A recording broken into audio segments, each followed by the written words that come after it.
네, 레위기 25장 보겠습니다. 39절로 55절까지 말씀 같이 읽습니다. 시작.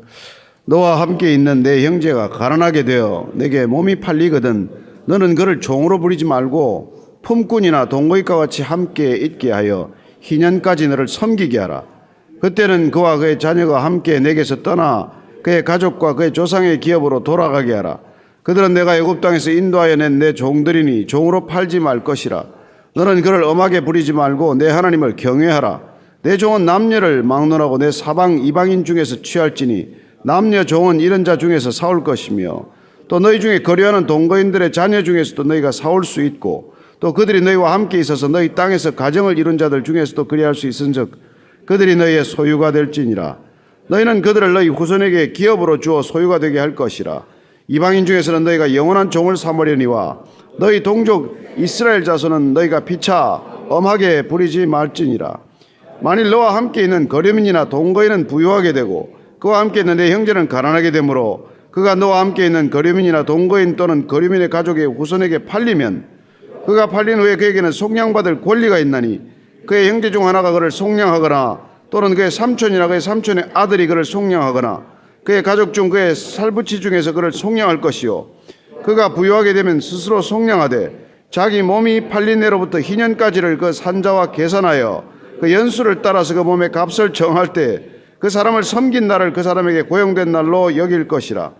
만일 남은 해가 많으면 그 연수대로 팔린 값에서 속량하는 값을 그 사람에게 도로 주고 만일 희년까지 남은 해가 적으면 그 사람과 계산하여 그 연수대로 속량하는 그 값을 그에게 도로 줄지며 주인은 그를 매년의 삭군과 같이 여기고 내 목전에서 엄하게 부리지 말지니라. 그가 이같이 속량되지 못하면 희년에 이르러는 그와 그의 자녀가 자유하리니 이스라엘 자손은 나의 종들이 됨이라. 그들은 내가 애굽 땅에서 인도하여 낸 내 종이요 나는 너희의 하나님 여호와이니라. 아멘. 희년법은 물론 땅을 되돌려주는 것이지만은 땅에게 목적이 있는 것이겠습니까? 하나님께서 모든 땅의 소유주임을 밝히셨고 그 땅을 인간들에게 배분하셨은즉 인간에게 그 땅이 되돌아가게 하는 것은 인간을 위한 모든 초점이 있다는 것을 알게 됩니다.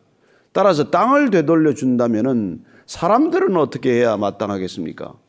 자유를 빼앗긴 사람, 종이나 노예로 살아가는 사람들에게는 어떻게 그 지위를 회복해야 할 것입니까? 따라서 이 희년법은 땅에만 적용되는 것이 아니라 종이나 노예들에게도 그 희년법은 고스란히 적용이 된다는 것입니다. 오늘 그 희년법이 인간을 어떻게 회복시키는지, 사람을 어떻게 다시 자유케 하는지, 진정한 기본적인 인권을 하나님께서는 얼마나 중요하게 생각하시는지를 보게 됩니다. 먼저 39절 41절까지를 읽습니다. 시작. 너와 함께 있는 내 형제가 가난하게 되어 내게 몸이 팔리거든 너는 그를 종으로 부리지 말고 품꾼이나 동거인과 같이 함께 있게 하여 희년까지 너를 섬기게 하라.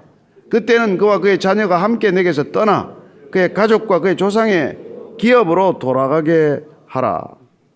자, 오늘 보니까 우리와 함께 거하는 형제, 물론 여기서 형제라는 범주 속에는 이스라엘 백성들의 동족으로서의 형제를 말합니다. 이렇게 외국인들이나 그런 이방인들을 말하지는 않아요. 형제 중에서 가난하게 돼서 몸이 팔리거든 부채를 진 것이죠. 빚을 진 것은 그 빚을 갚기 위해서 몸이 팔렸거든. 내 집에 와서 일하게 되었거든. 너는 그를 종으로 부리지 말라는 거예요. 종이란 노예 아닙니까? 그걸 노예처럼 대하지 말라 이런 얘기예요. 비록 내 집에 와서 부채를 갚기 위해서 몸으로 그걸 빚을 갚는다고 하더라도 그를 종처럼 부리지는 말아라 이렇게 말합니다. 그리고 품꾼이나 동거인과 같이 함께 있게 하여 희년까지 너를 섬기게 하라. 그럼 종처럼 부리지 않는다고 해서 그를 안방을 내줘라.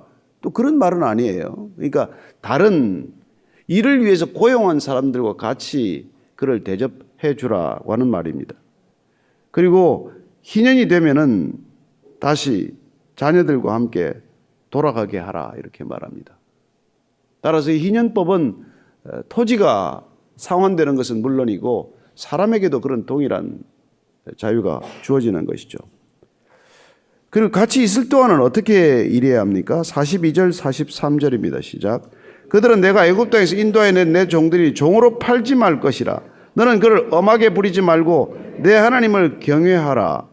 왜냐하면 그들을 내가 내 종으로 왔다고 해서 너 형편이 또 어렵다고 해서 그 사람들 다시 팔지 말라고 말합니다. 그 인간에 대한 소유권을 주장하지 말라는 것이죠. 우리가 비록 그를 정말 부채 관계 때문에 내가 몸을 떼워서 빚을 갚겠습니다. 내가 당신한테 빚진 것을 전부 내가 노동력으로 갚겠습니다. 심지어 내 아내와 내 자녀들까지 온 가족이 다 당신을 섬기겠습니다. 할지라도 그를 종처럼 여기지 말고 종처럼 부리지 말아라. 이렇게 말합니다. 오늘 보니까 그들을 왜 팔아서는 안 되냐니까 하나님께서 내 종이라고 말하는 것입니다. 이스라엘 백성들은 내 종이다. 바로의 종이 아니고 나의 종이다. 이렇게 말한 것이죠. 출애굽은 우리 인간을 사람의 종으로부터 하나님께 속한 자, 종이란 결국 누구에게 속한 자라는 뜻 아닙니까? 하나님께 속한 자로 바꾸어 놓았기 때문에 하나님께서 내게 속한 자를 다시 인간에게 귀속시키지 말라는 거예요. 여러분, 이 말은 중요한 얘기입니다. 여러분이 구원받았으면 다시 인간의 종이 될 수는 없는 겁니다. 하나님께 속한 자가 되었으면 다시는 인간에게 속한 자가 될 수 없는 거예요. 우리는 인간을 누구를 내 소유로 삼을 수 없는 존재입니다. 여러분, 결혼하면 아내가 남편의 소유가 되는 것입니까? 남편이 아내의 소유가 되는 것입니까? 아니잖아. 하나님의 백성들로 하나님의 가정을 이루게 되면 둘 다 하나님께 속한 자가 되기 때문에 어느 누구든 한쪽을 다른 사람의 종처럼 대해서는 안 된다는 것입니다. 이건 매우 중요한 사상이에요. 이런 자유와 인권의 개념이 어디 있습니까? 비록 당신한테 와서 고용관계로 들어갔다고 하더라도 그를 팔아서는 안 된다는 거예요. 그럼 요새 보니까 이 프로 구단마다 보니까 이게 이적료라는 게 있더라고요. 그렇잖아요. 사실은 프로 구단이 출범했다는 것은 어떻게 보면 일종의 그런 고용 계약 관계에 들어간 거 아니에요. 하다가 성적이 좀 불량하거나 하면 방출한다는 이름으로 그걸 또 팔아버리잖아요. 이런 것들이 사실 공공연하게 이루어지고 있지만은 사실 성경적으로 들어가 보면 그게 합당한지는 조금 더 생각해 볼 여지가 있어요. 우리가 비록 고용관계로 들어가서 프로구단에 들어가면은 내 몸 내 거 아니잖아요. 그 사람들이 병이 나면 고쳐주는 게 내가 좋아서가 아니라 상품 가치를 위해서 고쳐주는 거 아니에요. 이 얘기 더 하지 맙시다.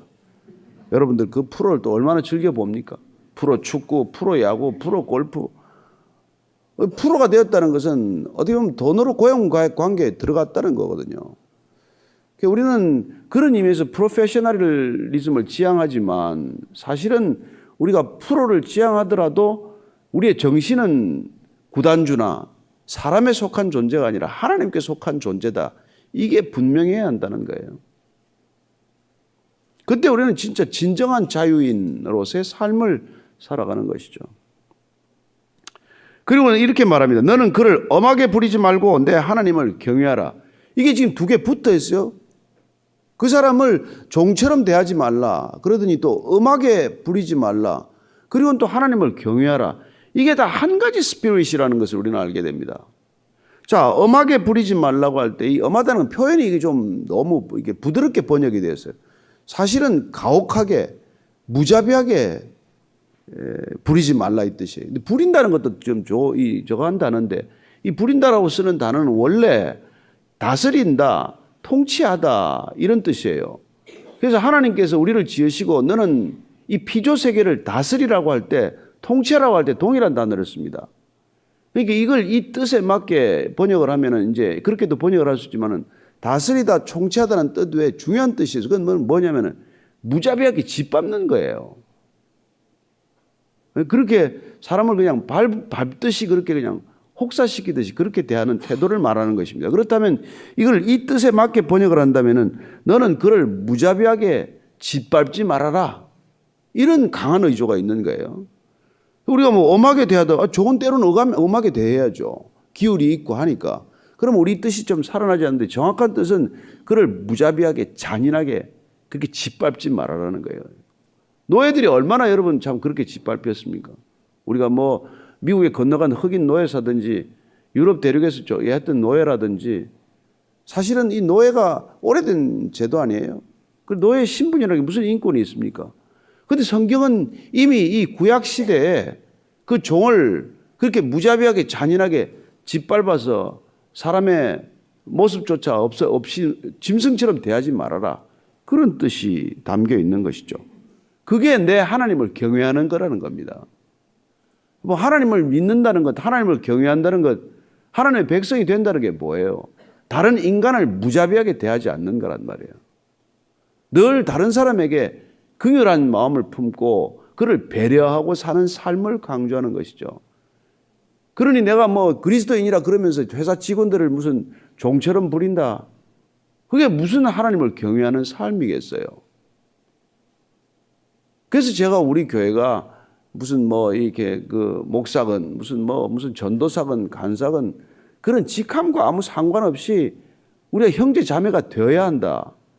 그런 형제 자매가 되지 않고 무슨 교회가 그게 가능한 얘기냐.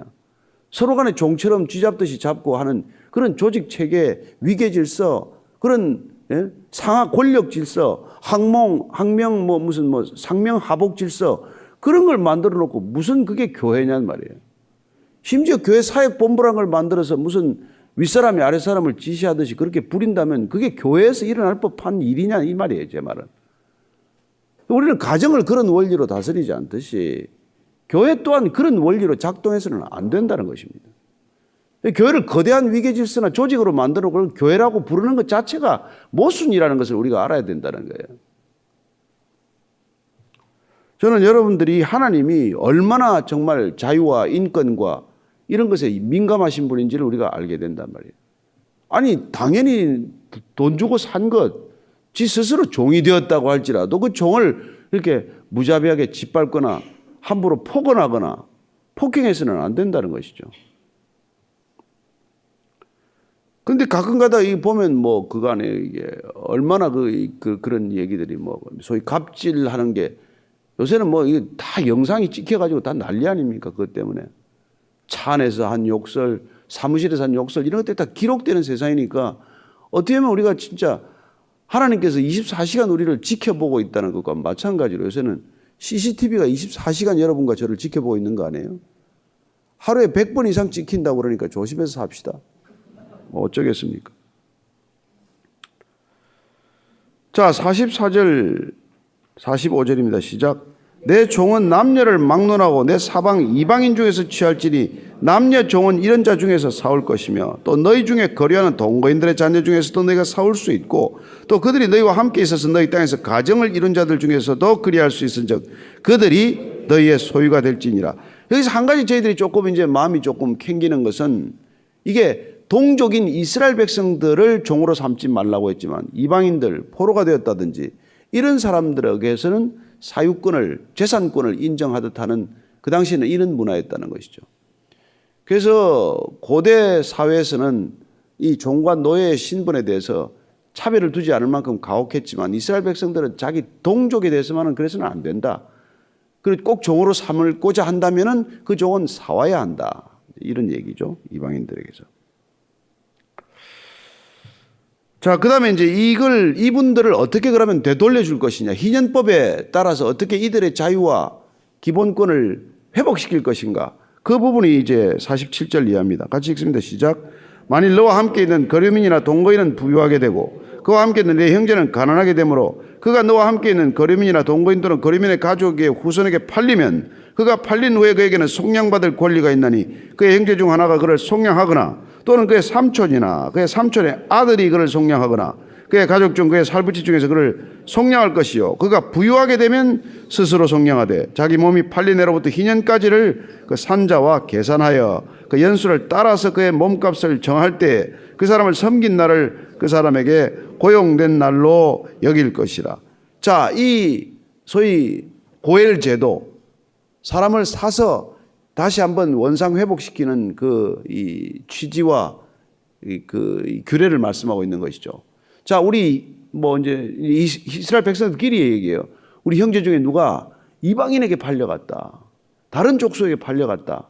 그러면 책임을 지고 그를 되찾아와야 된다라는 그런 이 혈족의식, 내지는 이 강한 가족 의식들이 있는 것이죠. 혈연 관계에 대한 연대 의식이 있는 것이죠. 그래서 우리 이 사촌이 누가 이번에 팔렸다 그런다. 그러면 이걸 온 가족이 힘을 써서 그걸 되찾아와야 되는 거예요. 그게 이제 고엘 제도 이른바 그거 아닙니까? 그래서 이걸 살 때 가족 순서가 누가 된다고요? 가까운 가족 순서로 해야 된다고요. 2촌, 3촌, 4촌, 5촌 이 순으로 사와야 되는 거예요. 그래서 우리가 룻기를 보면은 이 보아스가 자기보다 더 가까운 친족이 있으면은 그가 이 나오미의 땅을 사야 될 것이고 그 사람이 포기하면 내가 그러면 그 땅을 사서 나오미에게 회복해 하겠다. 그리고 그 아이를 낳아서 나오미에게 귀속되도록 하겠다. 이게 그 당시의 스토리 아니에요. 그래서 우리가 누군가 우리 가족이나 이런 중에서 이 종이 되었다. 스스로 몸을 팔았다. 그런 소식이 들리면 누군가 되갚아줘야 되는 거예요. 그래서 그걸 1차적으로는 가족들이, 친족들이 그 일을 해야 되는 것이고 두 번째는 본인이 다시 돈을 모아서 본인이 스스로 속량할 수 있는 권리가 있다는 것이고 세 번째로는 땅이 되로 돌아온 것과 마찬가지로 가족들도 그를 되사올 형편이 되지 못하고 본인도 그럴 능력이 없을 때는 희년이 되면 그는 당연히 자유가 회복된다는 것입니다. 이런 땅과 사람에 대한 희년 제도야말로 사실 어디서도 이걸 실천할 수 없는 그런 개념이죠. 누가 이런 걸 제대로 하겠어요? 자, 그 다음에 이제 마지막 읽고 마칠게요. 51절이 합니다. 시작. 만일 남은 해가 많으면 그 연수대로 팔린 값에서 속량하는 값을 그 사람에게 돌아주고 만일 희년까지 남은 해가 적으면 그 사람과 계산하여 그 연수대로 속량하는 그 값을 그에게 돌아줄 것이며 주인은 그를 매년의 삭군과 같이 여기고 내 목전에서 엄하게 부리지 말지니라. 그가 같이 속량되지 못하면 희년에 이르러서는 그와 그의 자녀가 자유하리니 이스라엘 자손은 나의 종들이 됨이라. 그들은 내가 애굽 땅에서 인도해낸 내 종이요 나는 너희의 하나님 여호와이니라. 동일한 말씀이 지금 반복되다시피 조금 세부적으로 풀어서 말씀하지만 이스라엘 백성들은 하나님의 백성, 하나님의 소유, 하나님의 종이기 때문에 인간이 결코 종으로 삼아서는 안 된다고 하는 취지란 말이죠. 그래서 오늘날 우리가 자본주의 사회에서도 노예 제도는 사라진 것 같지만 종으로 부리는 제도는 없어진 것 같지만 그러나 우리가 돈 월급 몇 푼 주고 얼마나 사람을 종처럼 부리려고 하는 태도를 발견하게 됩니까? 사람을 고용하는 사람들은 정말 성경적 가치관이나 기준에 서 있지 않다면 여러분 한순간에 우리는 그런 주종관계를 맺고 마는 것이거든요. 따라서 우리는 고용계약관계를 주종관계로 해석해서도 안 되거니와 주종관계처럼 여겨서도 안 되는 것이죠. 내가 돈 몇 푼 준다고 해서 그 사람을 종처럼 부릴 수는 없다는 것입니다. 기본적으로 성경이 이걸 3,000년 전에 3,500년 전에 이런 얘기를 하고 있는 거예요. 그러나 오늘날도 여전히 그 관행은 사라졌습니까? 사장이 그렇게 사원들에게 살갑게 대하는 사장이 얼마나 되겠으며 윗사람이 아랫사람을 그렇게 살갑게 대하는 게 얼마나 그렇게 대하겠냐는 거예요.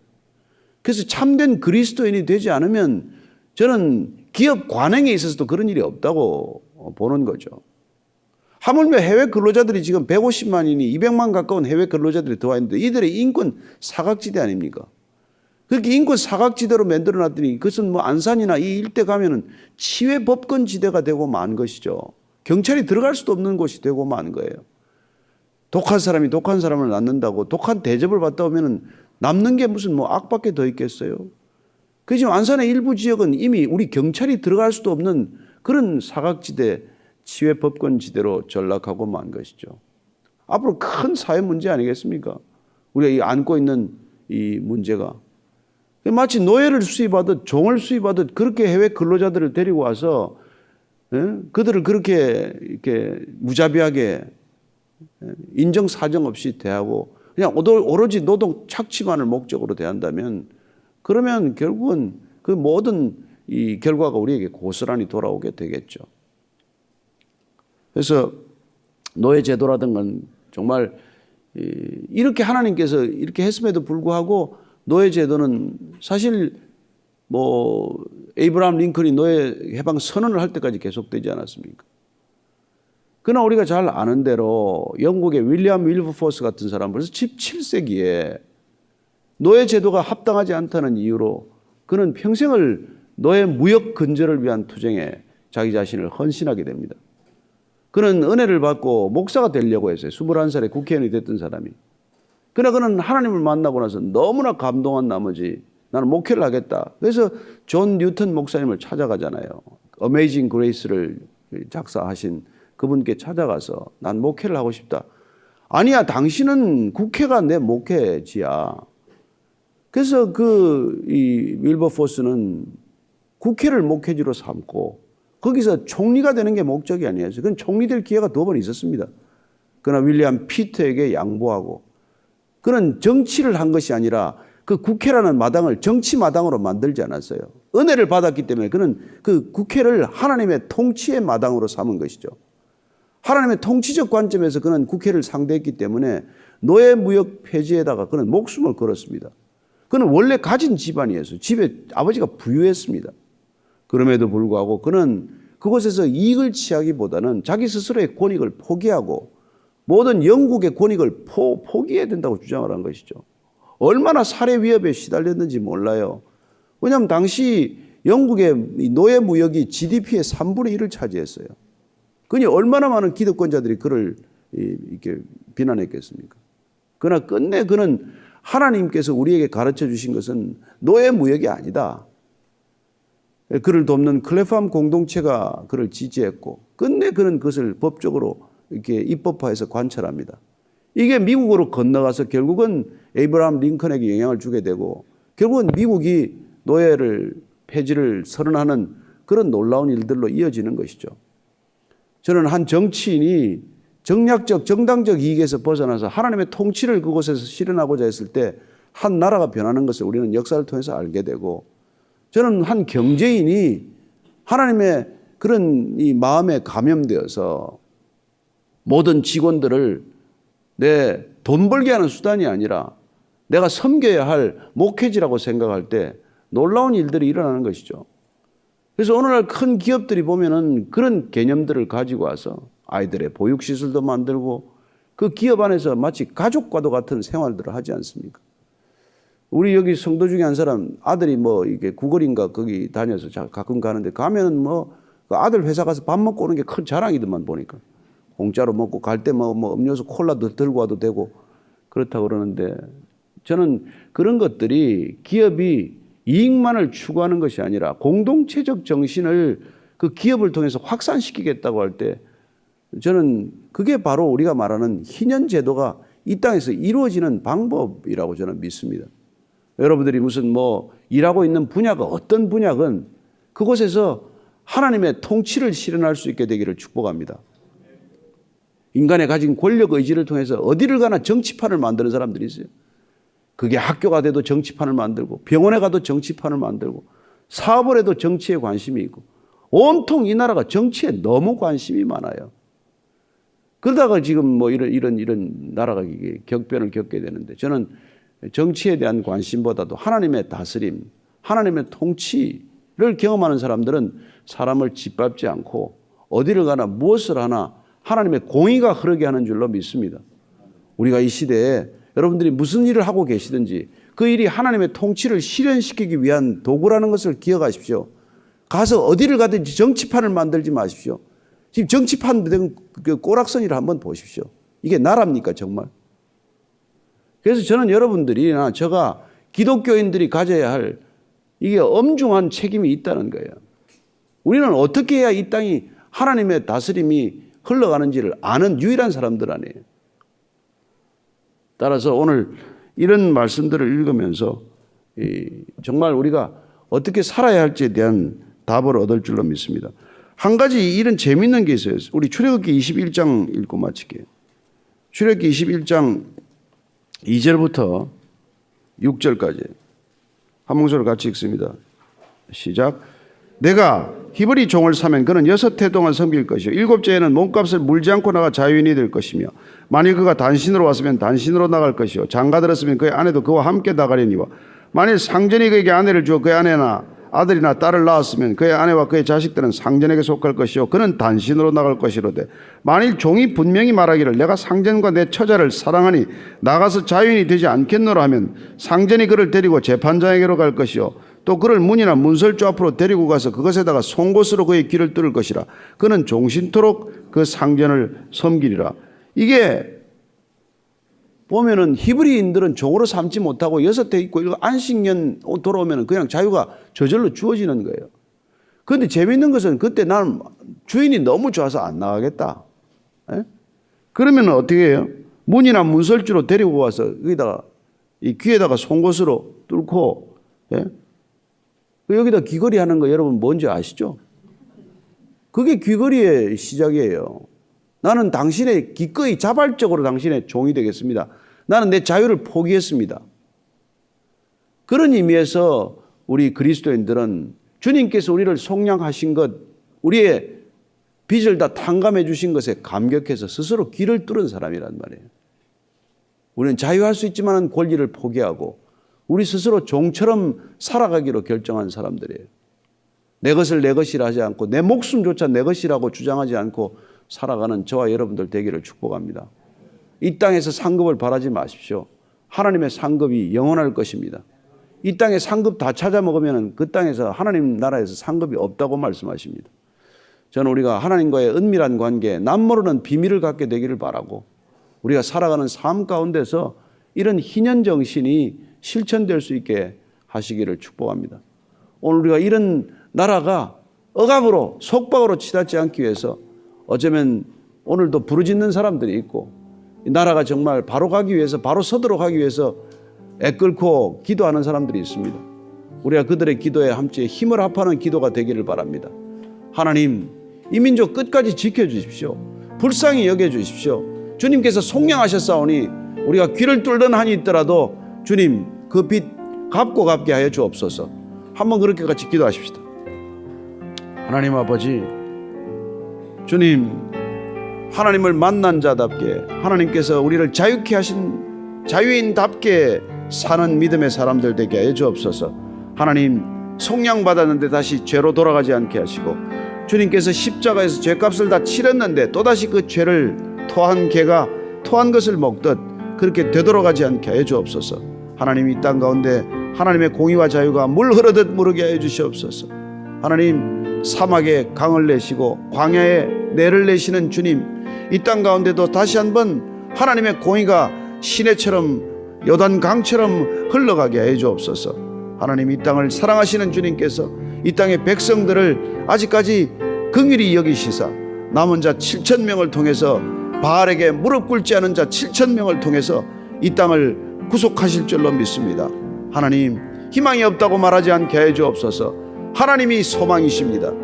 절망이라고 말하지 않게 해 주옵소서. 하나님이 능력이십니다. 하나님, 믿음의 사람들이 다시 한번 무릎 꿇고 두 손 들고 주께 부르짖어 내게 구하라 그리하면 내가 응답하리라고 하신 말씀 믿고 나아갈 때 이 땅 가운데 다시 한번 공의가 회복될 줄로 믿고 이 땅이 복음으로 통일될 줄로 믿고 다음 세대가 불일 듯 일어날 줄로 믿습니다. 주님 함께 하여 주옵소서. 하나님 아버지, 우리에게 주신 놀라운 희년의 이 정신이, 우리에게 허락된 이 놀라운 자유가 기꺼이 방종이 아니라 하나님께 되돌려드리는 자유, 그리하여 우리가 귀를 뚫고 주님 앞에 엎드려 주의 종으로 살기를 결단하여, 주님, 그렇습니다, 우리가 주님이 원하시는 곳까지, 가라 하시는 곳까지 스스로 발걸음 옮기는 전도자의 발걸음 다 되게 하여 주옵소서. 이제는 우리 구주 예수 그리스도의 은혜와 아버지의 사랑과 성령의 충만케 하심이 오늘 말씀 따라 다시 한번 고엘 대신 우리 예수 그리스도 그분의 속량함에 힘입어 온전한 자유를 누리되 그러나 스스로 때를 따라 그 자유를 기꺼이 포기하기로 결정한 이 자리에 고개 숙인 모든 성령의 사람들 위해 지금부터 영원까지 함께 하시기를 간절히 축원하옵나이다. 아멘.